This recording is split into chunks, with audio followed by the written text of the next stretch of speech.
では早速、今日の中身に入っていきたいと思います。まず、ベトナムについて皆様どれぐらいご存知でしょうか。簡単に、概要をお伝えさせていただきたいと思います。首都はハノイでして、我々の、キバースゲームスタジオがあるのも首都のハノイにございます。ベトナムの人口は9850万人くらい、もうすぐ1億人になるかなというところですね。平均年齢は32.7歳ということで、ベトナムは日本に比べて随分平均年齢が若い国ということになってます。ゲーム業界にとってはとてもいいですよね。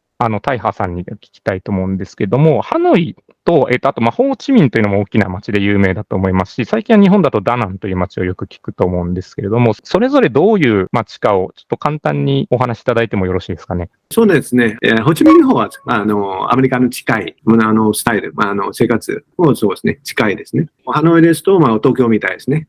州都ですので、人の感覚も違ってまして、で、ホーチミンは結構オープンしてて、オープンタイプですね。慎重に考えて、慎重に商品とか、ゲームとか、選定も慎重に考えてから選定。ダナンはちょうど真ん中ですので、リゾート、観光地域ですので、海がきれいですね。日本の会社も増えてます。はい。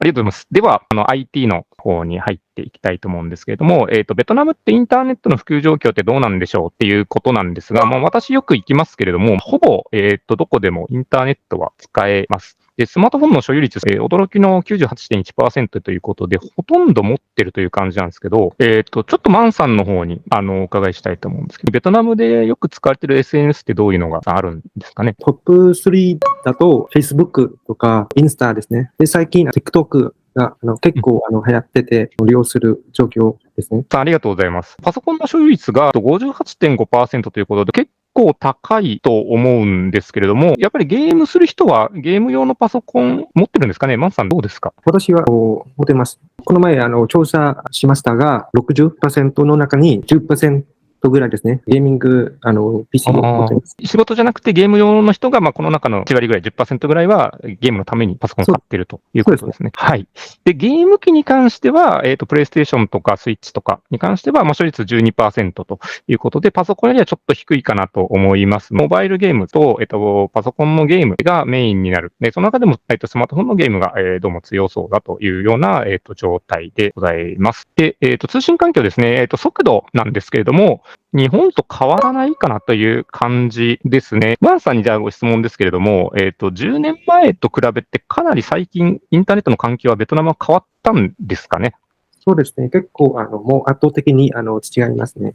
前はなんか重いゲームだとプレイできなくて、固まったりとか楽があったんですけど、で今のインターネットの環境だと全然スムーズにプレイできます。そうですよね。僕もよく行くんでわかるんですけど、本当に驚くほど快適で、全然問題ないかなと思います。次はタイハンさんに質問ですけど、僕は都市部しか行ったことないんですけど、ベトナムの地方はどうですかね。地方でも、3G から 4G で全然今のところは大丈夫ですね。はい。で、いよいよちょっとゲームの話題ということでして、ベトナムの、ゲーマーってどれぐらいいるんだろうっていうのはマンさんが調べてくれたんですけれども、約4000万人という数字がありました。これは2021年の数字ですので、今はもう少し増えているかもしれないですね。マンさん、今はスマホがメインだと思うんですけど、スマホ普及前からインターネットカフェとかゲームカフェみたいなのってベトナムはあったんですかね。ありました。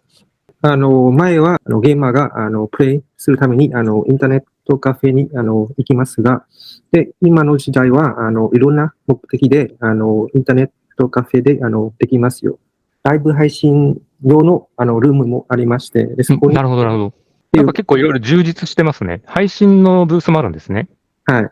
はい。じゃあ次行きましょう。で、ベトナムのゲーマーが4000万人ぐらいいまして、85%がスマホということで、3300万人ぐらいがスマホのゲーマーだということですね。で、この人口は東南アジアでは3位。で、インドネシアの次っていうのはなかなかすごいなという感じです。インドネシアは、ベトナムの人口の倍以上ですので、率からするとすごい割合ですよね。はい。続いてですね、ベトナムのゲーム市場についてちょっと、調べてみました。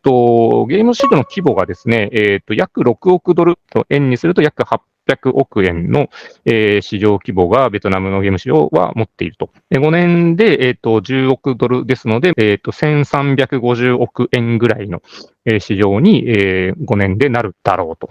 で、ゲームのダウンロード数が世界で7位、東南アジアでは2位。では、モバイルゲームの絡みで、広告ですね。広告のネットワークの状況というのを、大破さんにも解説をしていただきたいと思うんですけど、大破さんはジーニーのベトナムの代表も務めていらっしゃった頃が、数年前だと思うんですけど、だいぶ変わったんじゃないかなと思うんですね。広告の市場も少し大きくなって、いろんなシステムが、綺麗になってきたんじゃないかと思うんですけれども、どうですかね。そうなんですね。前はですね、ほとんどオンライン広告はですね、ほとんどウェブサイト上でした。モバイル広告は、そんなに大きくなかったんですね。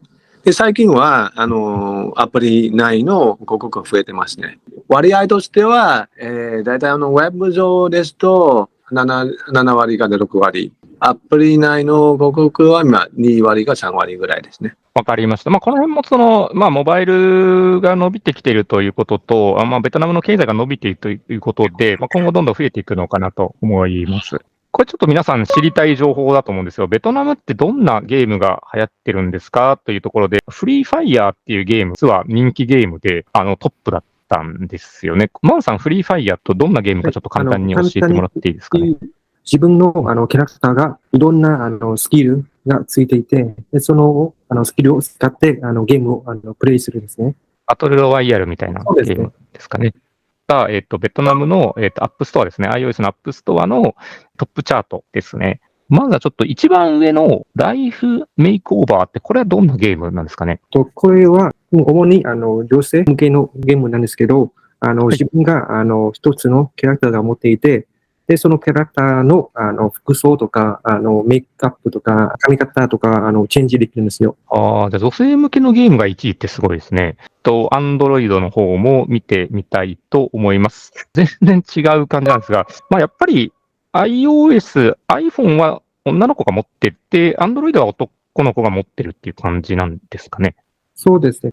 女性だと自分のアクセサリーみたいなもの、人気ですね。じゃあちょっとタイハーさんの方に今度は聞きたいんですけども、日本だとあんまりゲームに広告を入れるとユーザーが嫌がったりするんですけど、ベトナムの場合はどうなんですかね。ベトナムの市場はまだ若いですので、まだ全然受けてますね。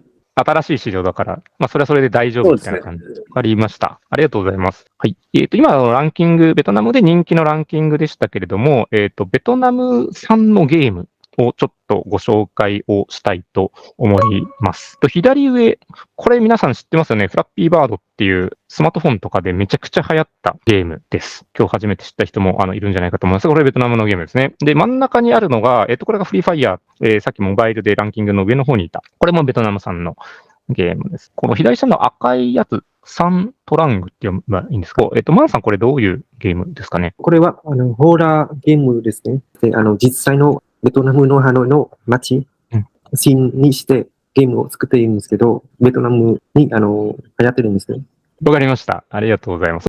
では、市場の特徴ですね。これ、ゲーム業界の経営側の目線で大破さんずっとやってこられたので、ちょっと大破さんに聞いてみたいと思うんですけど、ベトナムでゲーム流行るときのポイントっていうのはどういうところですかね？ポイントとしては、今のトレンドを持って、同じトレンドをやった方がいいですね。ただ、最近はですね、気になったのはですね、教育のゲームですね。政府からもサポートがあるんですね。なるほど。教育のゲーム。はい。わかりました。ありがとうございます。はい。で、今今後の話も出ましたので、ベトナム市場今後どうなっていくんだろうというところをちょっと簡単に、まとめておりますけれども、ここはちょっとマンさんに聞いていきたいと思います。決済手段の増加っていうのは、決済アプリが、マンさんこれかなり最近流行ってきたんですかね？そうですね。最近、モモっていう決済アプリがあって、で、それを使って何でも支払いできますので、流行ってるんですね。はい。ゲームの課金とかもこれでできるっていう感じなんですかね。はい。ありがとうございます。ちょっと駆け足でやってまいりましたが、お寄せいただいた質問を、事前にお寄せいただいてた方なので、ちょっとスライドに置いてます。ちょっと